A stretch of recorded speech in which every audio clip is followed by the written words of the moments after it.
Bien, sí, entonces estas inclinaciones que presenta la columna vista de lado, ¿sí? De costado, se las llama las curvaturas normales. Existen 4 curvaturas: la curvatura cervical, que fíjense que es hacia atrás, o sea, se lo dice que tiene una concavidad anterior, son cóncavas, tanto la cervical como la lumbar.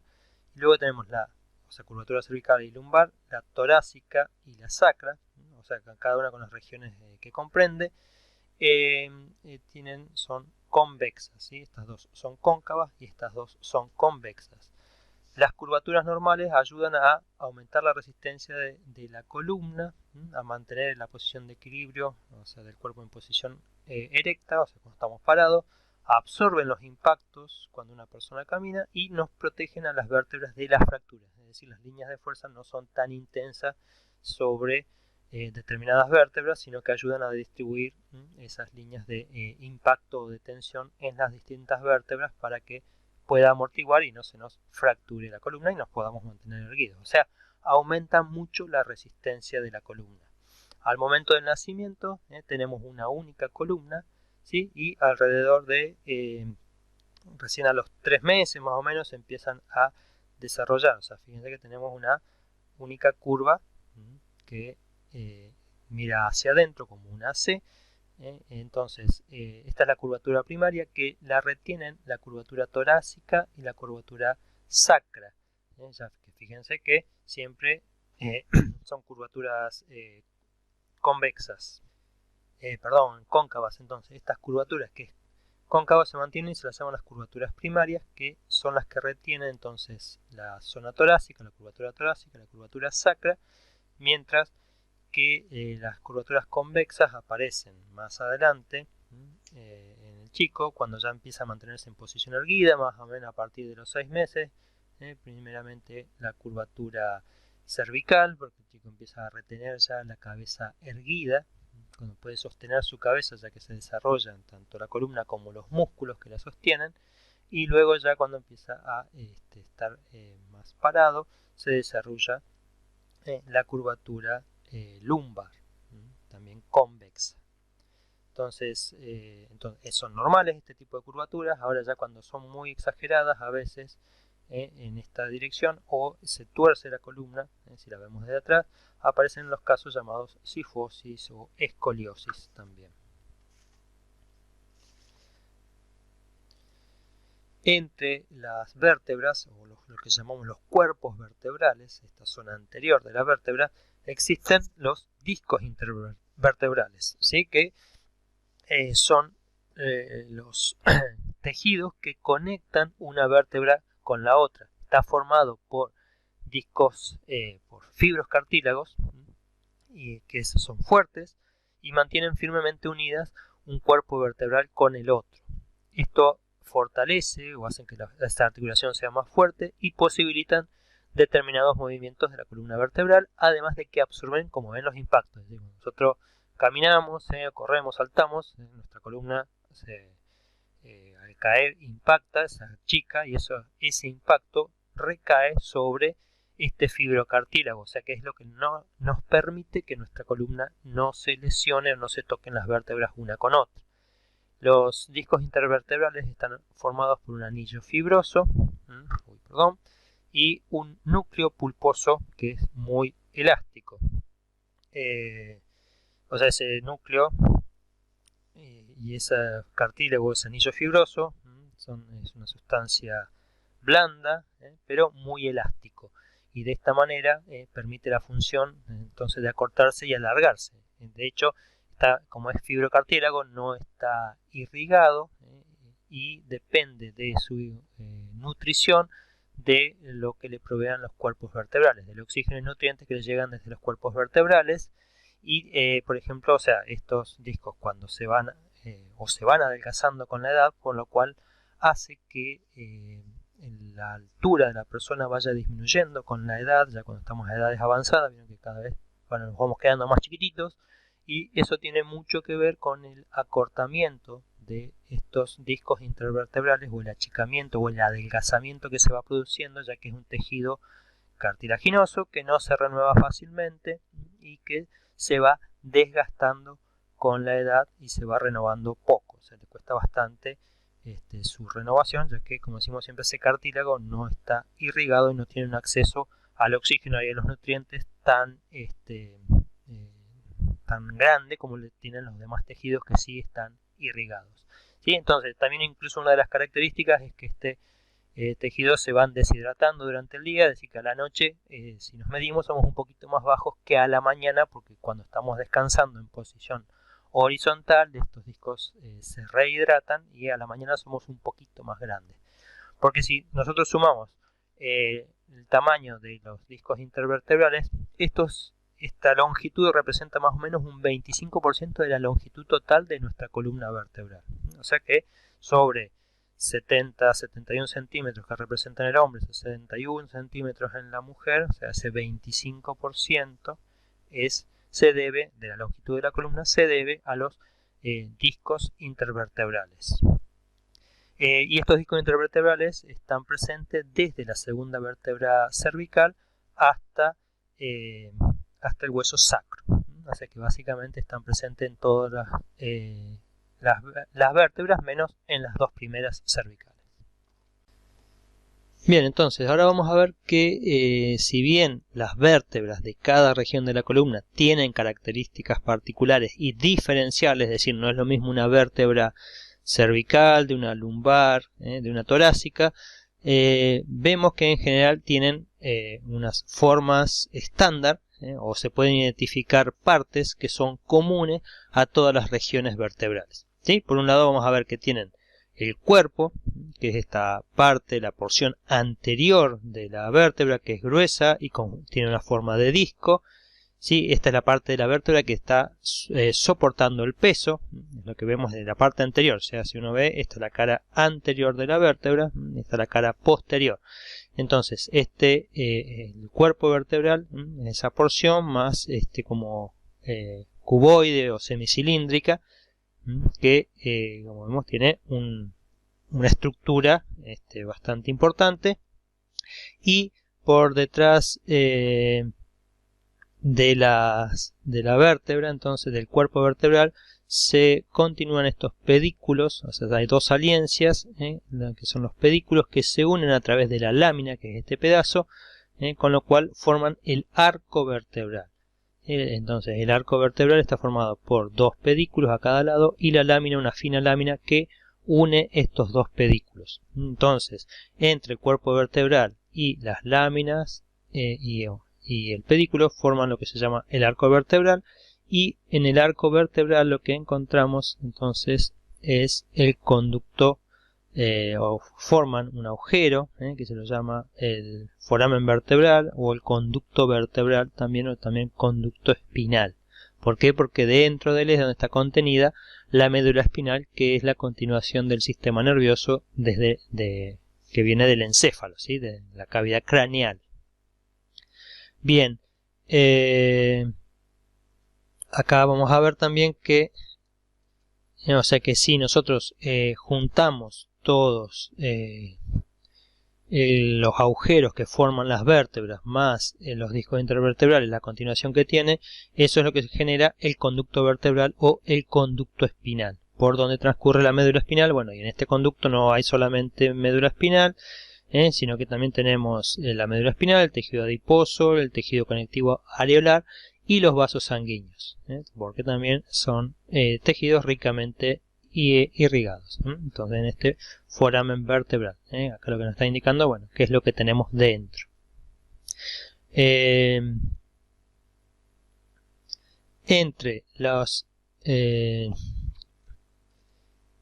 los pedículos, vamos a ver si los miramos de costado, los pedículos forman los pedículos que eran esta unión, ¿no?, en el arco vertebral, lo que se dice una concavidad, ven, como una saliencia hacia arriba, o sea, como que se meten hacia arriba, no es que cubre todo el cuerpo de la vértebra, sino que tienen esta escotadura, lo que se lo llama escotaduras vertebrales, y cuando estas se apilan las vértebras entre sí, estas escotaduras generan agujeros o forámenes y por cada, o sea, estos agujeros o forámenes se los llaman los forámenes intervertebrales. Por cada uno de estos sale un nervio raquídeo. De la médula espinal se proyectan nervios hacia afuera y esos nervios salen a través del foramen, de los forámenes intervertebrales, y los forámenes intervertebrales están formados por las escotaduras que forman entonces los pedículos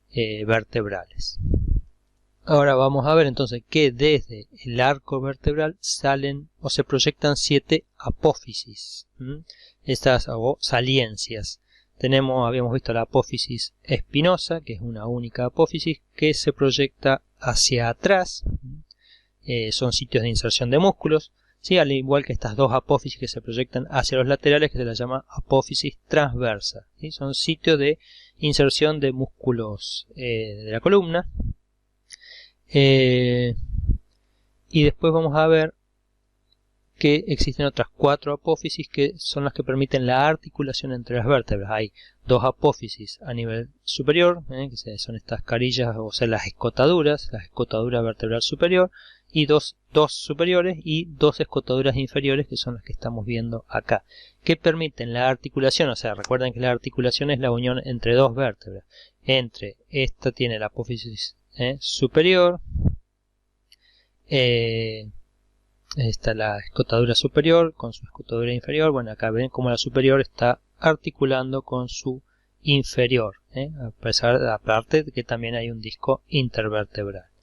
¿Sí? Entonces, luego en las apófisis vamos a encontrar que podemos tener distintas especializaciones, por ejemplo, y ya lo vamos a ver un poquito más adelante, pero estas apófisis transversas también permiten la articulación de las costillas, obviamente en la región torácica, que es donde se van a presentar.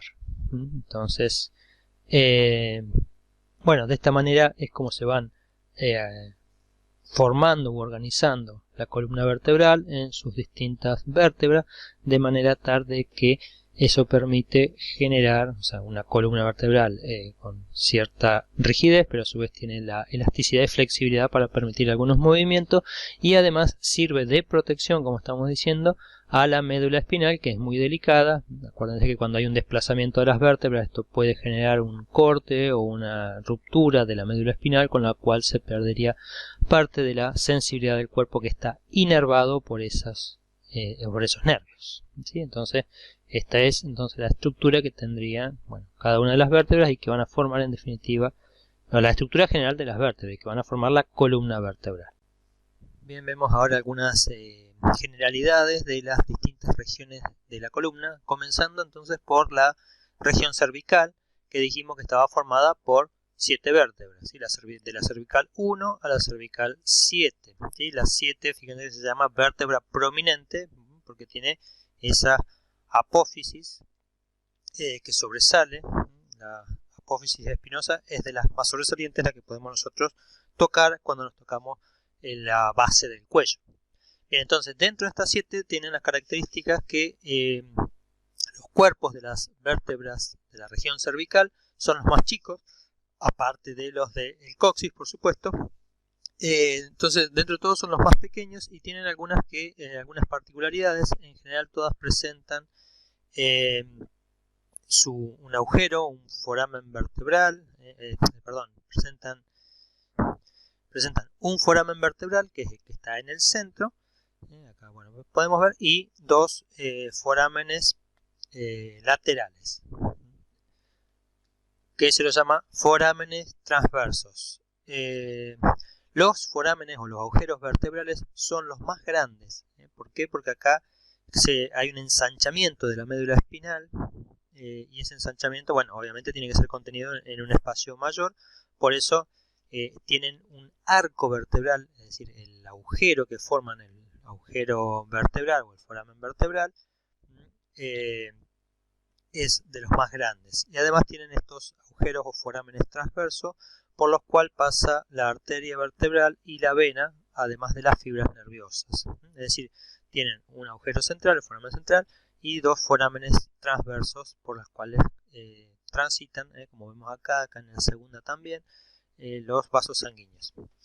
Ahora, las 2 primeras vértebras de la región cervical son particulares y difieren bastante de las otras. sobre todo la primera, que se la llama el atlas, y la segunda, que se la llama el axis, ya que estas dos vértebras son las que permiten articular y movilizar la cabeza con respecto a la columna. El atlas vamos a ver que es la primer vértebra cervical, se la llama atlas porque como antiguamente en la mitología se decía que Atlas era un gigante que sostenía el mundo. Bueno, atlas es esta vértebra que sostiene nuestro mundo, que es la cabeza, y entonces sobre ella articula.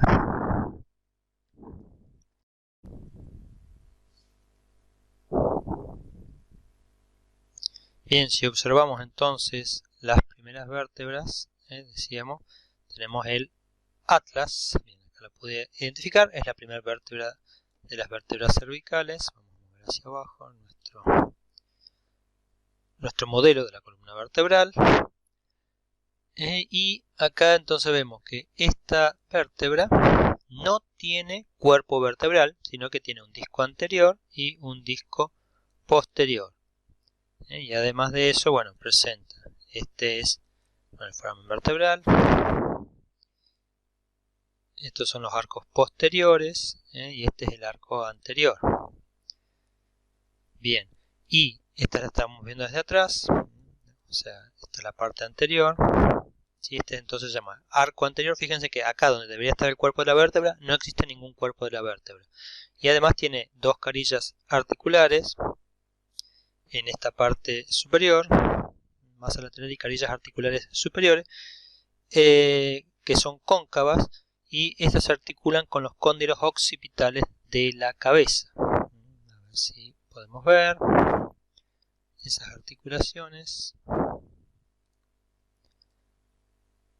Ahí vemos entonces que hay una articulación con estos cóndilos occipitales, esta zona que está acá abajo.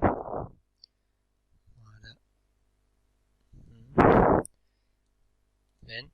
Estos son los cóndilos del hueso occipital, que encajan dentro de las carillas del hueso atlas. Ahí volvemos, entonces, se dan cuenta cómo es esa articulación. Vamos a volver a mostrar el atlas. Decíamos, no tiene cuerpo, y o sea, entonces la articulación de la cabeza, o sea, de estas carillas articulares superiores con los cóndilos occipitales forman la articulación que se llama atlanto occipital, y es una articulación donde hay articulaciones en los huesos que es móvil y permite hacer el movimiento se dice de asentimiento, es decir, cuando decimos sí con la cabeza movemos hacia adelante y hacia atrás. Ese movimiento está permitido por esta articulación atlanto occipital. Y entonces, bueno, por debajo tenemos la articulación con el axis, y acá que nos dice una carilla para la apófisis odontoides, el axis, vamos a ver que es la segunda vértebra cervical, que es hasta acá, y se articula con la vértebra, con la primera, con el atlas, bueno, a través de sus carillas, pero también tiene una particularidad. Esta vértebra ya tiene cuerpo vertebral, pero tiene esta saliencia, esta prominencia hacia arriba, o apófisis, que se la llama la apófisis odontoides. La apófisis odontoide permite la articulación entonces de el atlas con el axis. A ver si es verdad que los podemos seleccionar los dos. No me dejó ocultar otros. Bueno. Entonces, de esta manera, fíjense cómo el atlas y el axis estarían interactuando. Ahí vemos cómo esa apófisis odontoides se fija o articula o se une a el arco del atlas, ¿sí? El arco anterior, y esta articulación también con sus carillas articulares en la parte superior del axis con la inferior del atlas, permiten el movimiento lateral, es decir, nos permiten hacer el movimiento cuando decimos que no con la cabeza, ¿sí? Moverlo de hacia la izquierda y hacia la derecha nuestra cabeza, en este sentido. Entonces, esta es la articulación atlantoaxial. Entonces, la unión ¿sí? O esta disposición que tienen estas dos vértebras permiten el movimiento de la cabeza a través de sus facetas.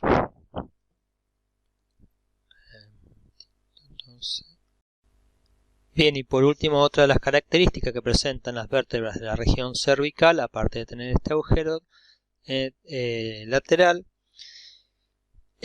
nos presentan también una espina, una espina bífida, es decir, la apófisis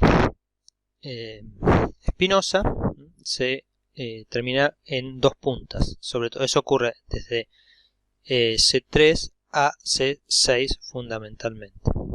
Ya en la C7, la cervical 7, eso no pasa, pero bueno, es por las características que tienen, que es una vértebra más prominente, o sea, una apófisis más prominente, perdón.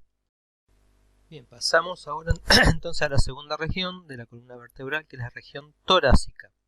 ¿Sí? Y son 12 vértebras que ya ahora son más grandes que las vértebras cervicales porque soportan un peso mayor, y las apófisis espinosas de estas vértebras son más grandes y aplanadas. Y fíjense que también tienen esa disposición de que se dirigen más hacia abajo. En algunas vamos a ver entonces que tienen apófisis transversas también, por otro lado, más cortas, ¿sí? Las apófisis transversas son más cortas y anchas que en las vértebras cervicales, y tienen además lo que se llaman las facetas costales, ya que estas articulan con las costillas, y esta es una característica distintiva de las vértebras de la región torácica, ya que son vértebras que articulan con las costillas, o sea, son las únicas vértebras que articulan con las costillas, y se las distingue, se dice fácilmente cuando uno conoce del esqueleto, porque presentan esas facetas costales. Ya vamos a ver que esas facetas le permiten articularse o unirse a las costillas, y son las que estamos viendo, por ejemplo, acá, a nivel de la región de la torácica 2, la vértebra 2 de la región torácica, presenta una fosita costal superior. Fíjense que, la articulación con la costilla es en dos puntos. Ahora les voy a mostrar, porque la costilla tiene, aparte de su arco, tiene una región que es la cabeza de la costilla, el cuello de la costilla y el tubérculo costal. Bueno, la cabeza de la costilla es la que articula con la fosita costal superior, mientras que en las apófisis transversas tenemos la faceta para el tubérculo costal, para esta parte de la costilla, ¿sí? Antes de que venga la curvatura de la costilla. ¿Sí? Entonces, en esa región, o sea, la costilla toca la vértebra en dos partes, ¿sí? En la fosita costal superior y en la, en este caso que es la superior, y en la faceta para el tubérculo costal, que está en la apófisis transversa. ¿Sí? Entonces, fíjense que nos dice faceta o carilla para la porción articular del tubérculo costal. Y también tenemos las carillas articulares para articular con las otras vértebras. Entonces, esas fositas también pueden ser completas o semicompletas. Es decir, puede ser que, por ejemplo, fíjense que en la T2 tenemos una fosita costal superior que articula con la cabeza de la costilla, pero la segunda costilla articula la cabeza de la segunda costilla articula con T2 y T3. O sea, hay una fosita costal superior y una fosita costal inferior que forman la superficie de contacto para la cabeza costal, ¿no? O sea que entre las dos fositas forman la unión o una fosita completa para que se una la cabeza de una costilla.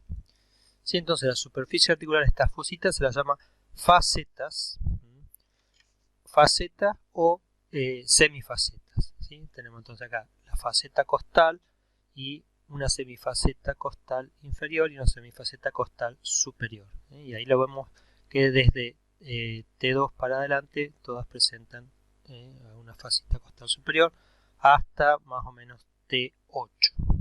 Ya después de T9, T10 ya vuelve a tener una faceta costal. O sea que la fosita que hay en este sitio corresponde a la faceta costal que habíamos visto acá. Muy bien, acá incluso en esta que nos está mostrando tiene una semifaceta superior y bueno, una semifaceta inferior con la vértebra que está arriba. Sí, y entonces en las apófisis transversas tenemos las facetas costales que se van a articular con el tubérculo costal. Esta articulación de la vértebra con la costilla se la llaman las articulaciones costovertebrales y son distintivas de las vértebras torácicas, y esto también hace que, esta articulación entre vértebras y costilla, y a su vez con el esternón, lo vamos a ver un poquito más adelante, que hace que la región torácica tenga un movimiento un poco más limitado con respecto a las otras regiones, sobre todo por estas articulaciones con la caja torácica básicamente. Bien, la siguiente región que vamos a ver es la región lumbar, formada por esas 5 vértebras. Sí, en esta región lumbar, donde decíamos tenemos 5 vértebras, 1, 2, 3, 4, 5. Bueno, ¿sí? En esta región, entonces, las vértebras ya son más grandes y más fuertes, o sea, son las más grandes y las más fuertes de la columna vertebral, ya que son las que soportan más peso corporal. La región lumbar, esta parte de abajo de nuestra región abdominal, que es donde también muchas veces sentimos el cansancio, ¿no? En todo el día, sobre todo las personas ya mayores, y cuando uno va siendo más adulto y está mucho tiempo parado, siente y dice, me está matando la región lumbar. Bueno, precisamente son esas vértebras que, como soportan tanto peso, son las que también más se fatigan, pero por estas razones son más grandes y más fuertes, y las proyecciones en la apófisis espinosa y la transversa son más cortas y más gruesas. Las apófisis articulares superiores están dirigidas, dice, hacia adentro, no hacia arriba, sino más bien mirando como para adentro. Y las apófisis espinosas, fíjense que son más bien cuadraditas y bien, son gruesas y anchas y se proyectan hacia atrás. O sea, si acá tenemos el cuerpo, directamente se proyecta hacia atrás, no como las otras que muchas veces se proyectan hacia abajo, sino que estas salen hacia atrás. Y en las apófisis espinosas también son cortas y gruesas, donde se insertan los músculos dorsales, que son los músculos que sostienen toda la espalda. Dentro de estas son las características principales que presentan las vértebras de la región lumbar. Continuando ya con la cuarta y quinta parte de la columna, tenemos el sacro y el coxis. Bien, entonces el hueso sacro está formado por la unión de estas 5 vértebras del sacro, o sea, S1, S2, S3, S4 y S5, que comienzan a fusionar, se dice más o menos en la pubertad, a los 16, 18 años, y continúa hasta más o menos a los 30 años se terminan de fusionar. Es decir, al principio acá existían discos intervertebrales, pero luego estos se van fusionando, desapareciendo, y finalmente esto queda un solo hueso, que fíjense que tiene una estructura triangular, donde vemos estas saliencias, se las llama las alas del sacro, que van a formar entonces o parte de lo que es la cintura pelviana, de la pelvis, y está localizado, bueno, obviamente en la región posterior de nuestra espalda, en la posterior abajo, y tiene 2 concavidades. Fíjense que una parte mira hacia adentro, ¿sí? O sea, esta cara anterior es la que mira hacia la parte interior de la cavidad pelviana, y la parte posterior es la que da hacia la columna, o sea, hacia la parte posterior de nuestra columna.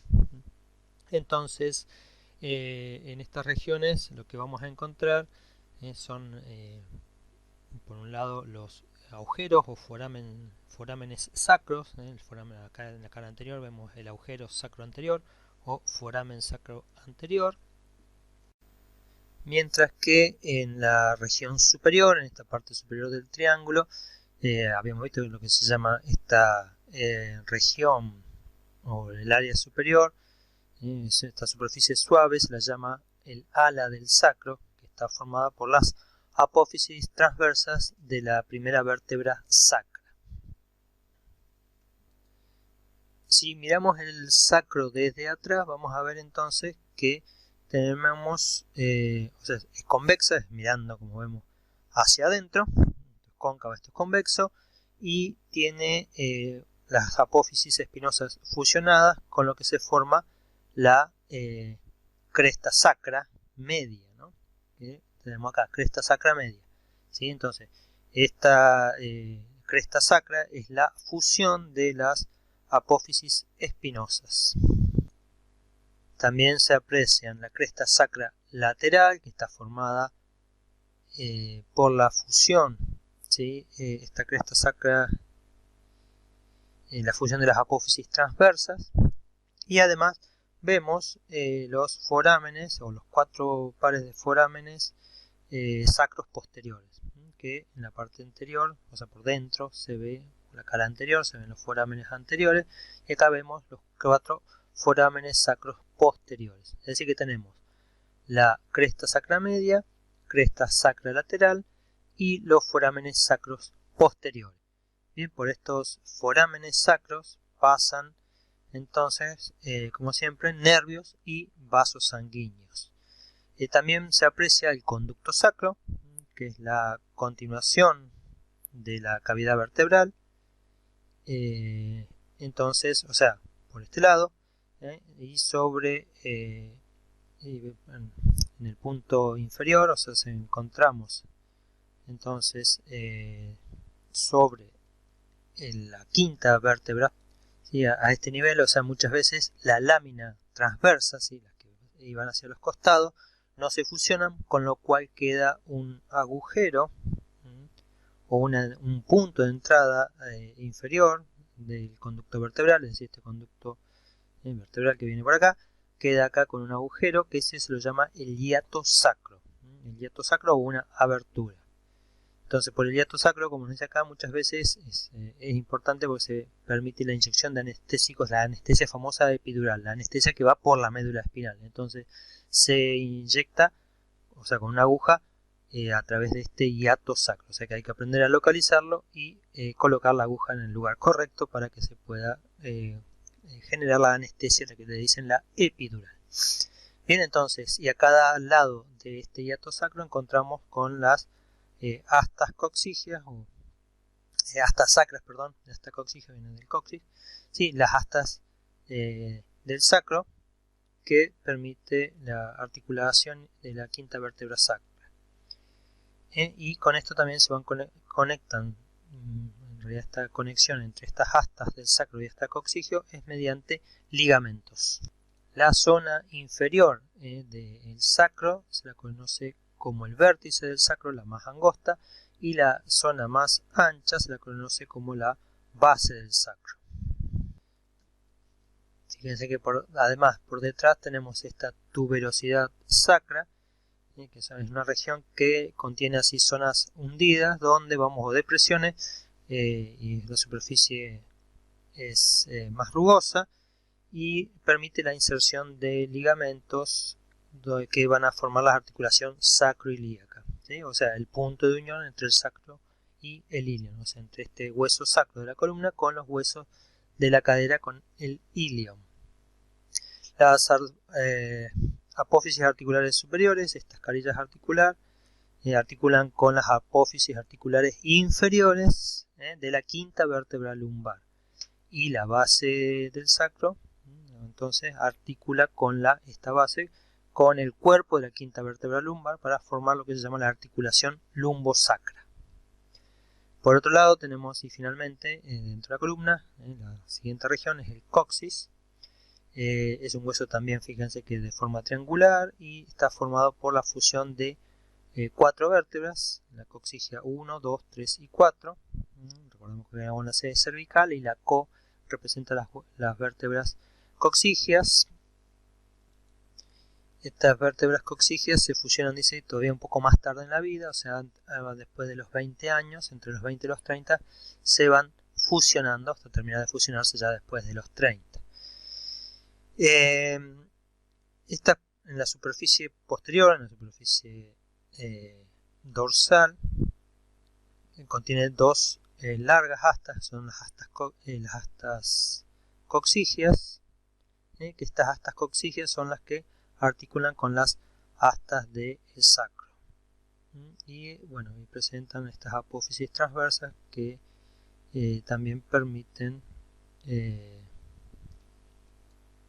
estas apófisis transversas son las que están formando parte de esas apófisis general de las vértebras, solo que acá se van acortando y bueno, la apófisis quedan como saliencias donde insertan también los distintos ligamentos que unen las partes de la pelvis.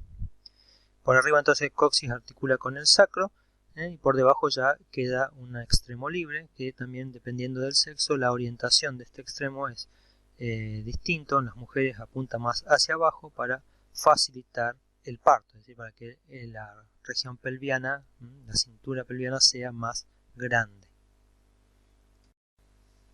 Bien, para terminar de hablar del el esqueleto axial, vamos a hablar del tórax. ¿Sí? El tórax, entonces, bueno, cuando hablamos de tórax estamos hablando de todo el pecho, y cuando hablamos de la caja torácica nos estamos hablando de los huesos que forman esa caja torácica, que son las costillas, el esternón, los cartílagos costales y las vértebras torácicas, ¿sí? Las que tenemos, las que acabamos de ver. Recién terminamos de ver las vértebras, entonces nos falta ver esta región de la caja torácica. Sí, entonces, ¿cuál es la función? La de proteger los órganos de la cavidad torácica, que tenemos los pulmones y el corazón fundamentalmente, y de la porción superior de la cavidad abdominal, es decir, parte del hígado, del estómago, quedan contenidos dentro de la cavidad torácica. Sostiene los huesos de la cintura escapular, esta que está acá, que une a los miembros superiores, la cintura escapular, que ya vamos a continuar viendo. Bien, entonces, vimos nosotros las vértebras torácicas, ahora nos toca ver el esternón, las costillas y los cartílagos costales. Y primeramente vamos a ver el esternón, que es el hueso más anterior de nuestra caja torácica. Este es un hueso plano, angosto, situado bueno, en el centro de la caja torácica. O sea, lo que tenemos acá adelante, ese es el esternón. Mide alrededor de unos 15 centímetros y tiene tres partes. En lo que se llama el manubrio, la parte más superior.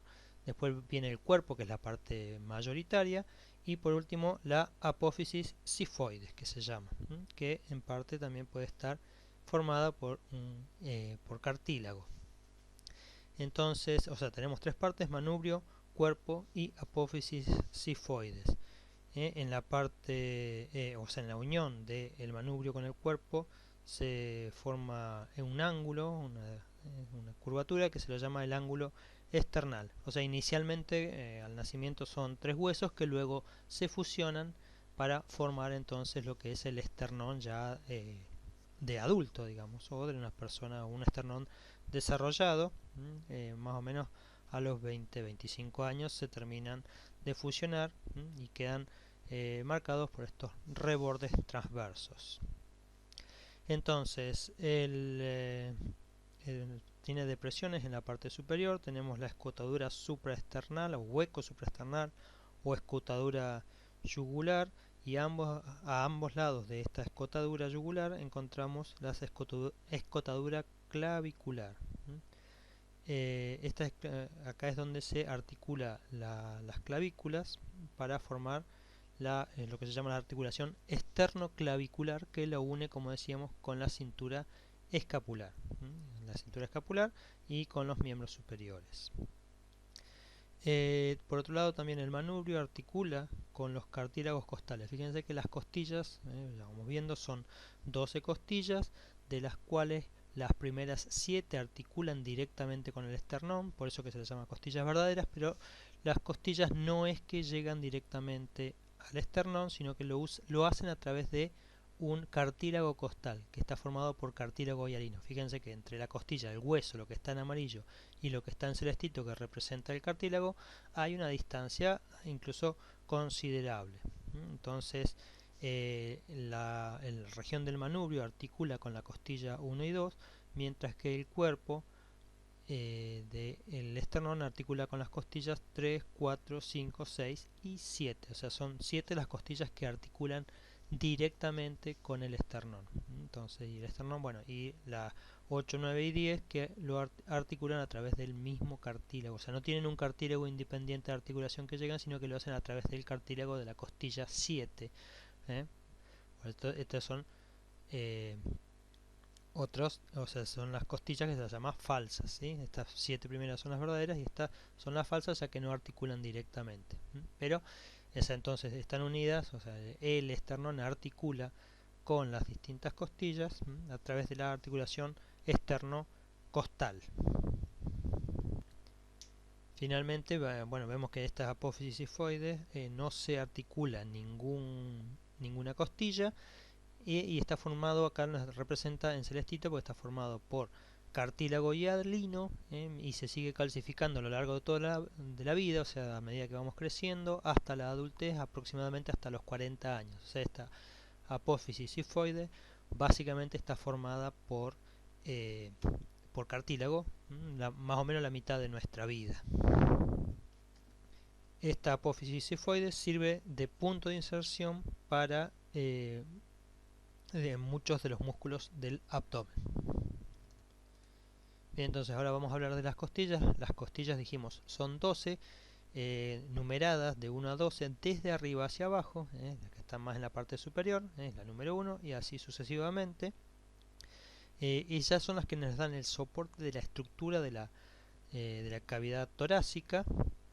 Y vamos a ver que, por ejemplo, las costillas se van alargando hasta la costilla séptima y luego se empiezan a acortar.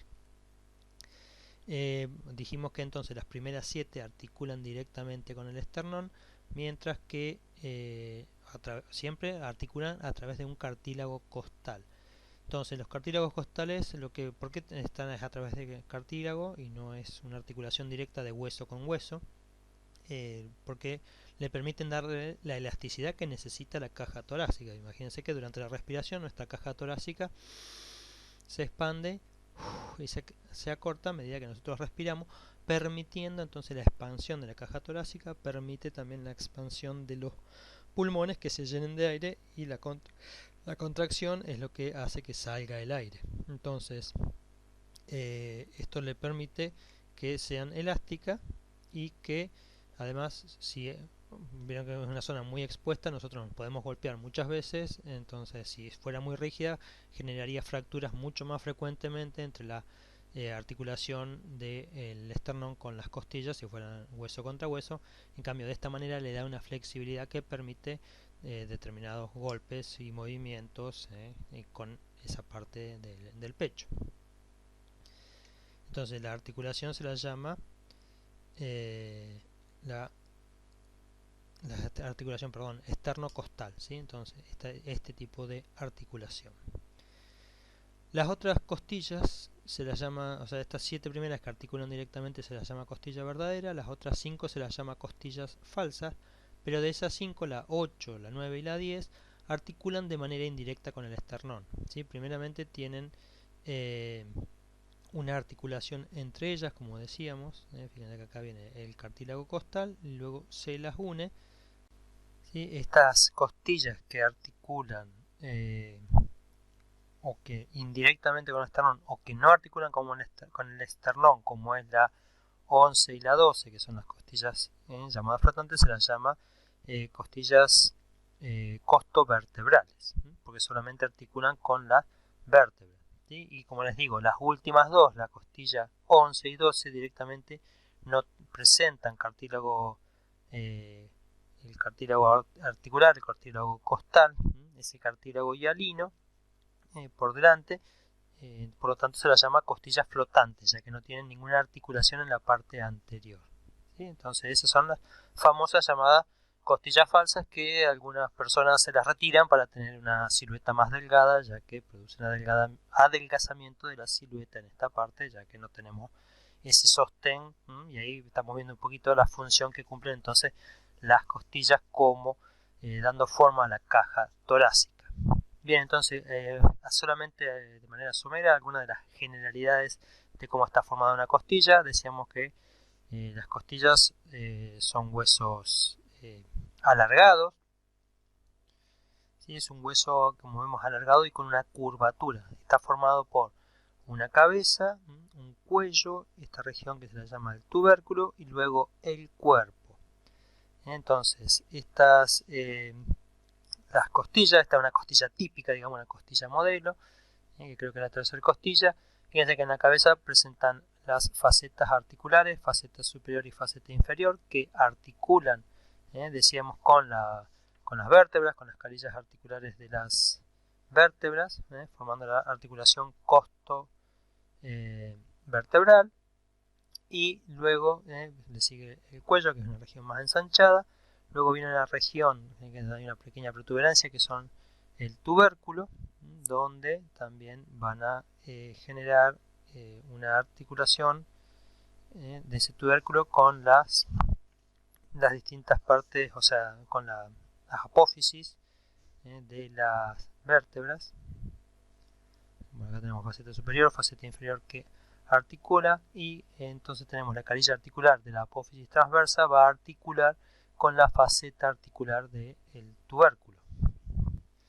¿Sí? Luego del tubérculo, entonces la costilla, este hueso largo, sufre una curvatura, forma un ángulo, que es este ángulo costal, y entonces, o sea, que venimos desde atrás, la costilla sufre este ángulo, entonces ahí se proyecta hacia adelante con el cuerpo de la costilla, donde luego en el otro extremo del cuerpo vamos a tener la faceta para el cartílago articular, es decir, esa cara que se va a unir al cartílago costal, que es el que luego va a unir la costilla al esternón.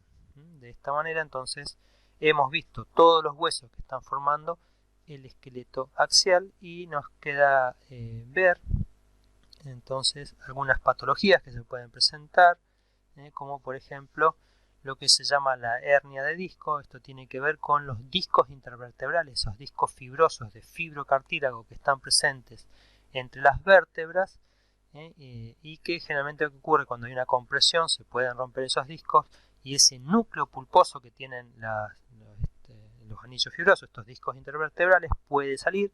Lo más común es que proyecten hacia la parte posterior, con lo cual empujan y comprimen la médula espinal y los nervios, con lo cual esto también genera dolor e incluso falta de sensibilidad o de movilidad de algunas partes del cuerpo cuando esto está comprimiendo el nervio, como les digo, o la médula espinal.